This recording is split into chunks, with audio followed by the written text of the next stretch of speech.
एक साधारण शुरुआत इंदौर की तंग गलियों में एक पुरानी सी दुकान थी जिस पर एक बोर्ड लगा था, शर्मा साइकिल रिपेयरिंग सेंटर। उसी दुकान का मालिक था रामदयाल शर्मा, जो दिन रात साइकिलें सुधारता और 2 वक्त की रोटी का जुगाड़ करता। उसका बेटा आर्यन वहीं बगल में बैठकर किताबों में डूबा रहता। आर्यन का सपना बड़ा था, इंजीनियर बनना, लेकिन हालात बहुत छोटे थे। स्कूल की फीस भी मुश्किल से भर पाता था। आसपास के बच्चे जब मॉक टेस्ट की कोचिंग में जाते, तब आर्यन अपने पिता के साथ साइकिल के टायर में हवा भरता।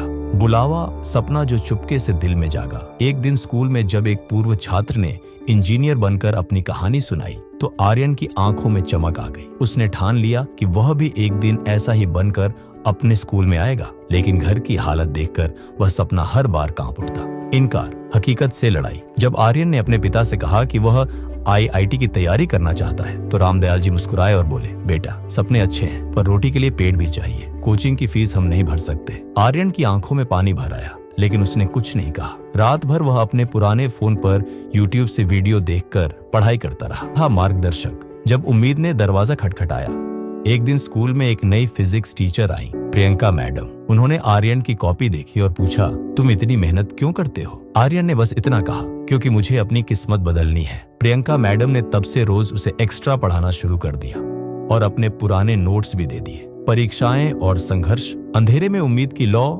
जैसे जैसे बोर्ड परीक्षा और जेई की तारीखें नजदीक आने लगी, आर्यन का तनाव भी बढ़ता गया। बिजली अक्सर जाती रहती, इसलिए वह गली की स्ट्रीट लाइट के नीचे बैठकर पढ़ता। कई रातों में सिर्फ एक समोसे से पेट भरता, ताकि नोट्स की फोटोकॉपी करा सके।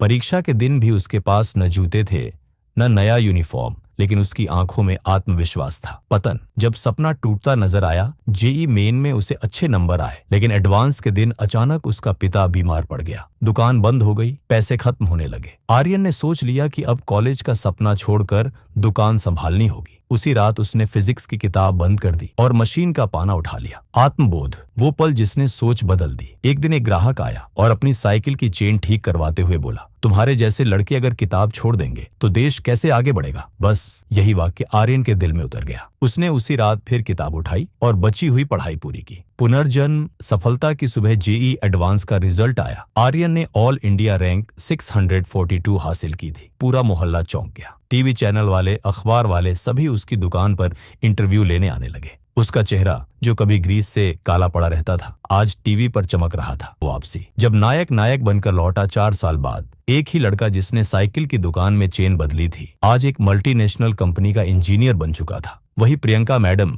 जिन्होंने उसे पढ़ाया था, आज मंच पर उसे सम्मानित कर रही थी। जब आर्यन से पूछा गया कि उसने यह सब कैसे किया, उसने सिर्फ 3 शब्द कहे, मैंने हार नहीं मानी। कहानी से सीख, मॉरल, असफलता अंत नहीं है, वह तो केवल एक पड़ाव है। अगर आप ठान लें कि रुकना नहीं है, तो कोई मुश्किल आपको हरा नहीं सकती। कभी हार मत मानो। अगर आपको यह कहानी प्रेरणादायक लगी हो, तो अपने दोस्तों के साथ जरूर शेयर करें और सब्सक्राइब करें हमारे चैनल मोटिवेट मोड ट्यूब, जहां हम लाते हैं ऐसी ही कहानियां जो आपकी सोच को बदल सकती हैं।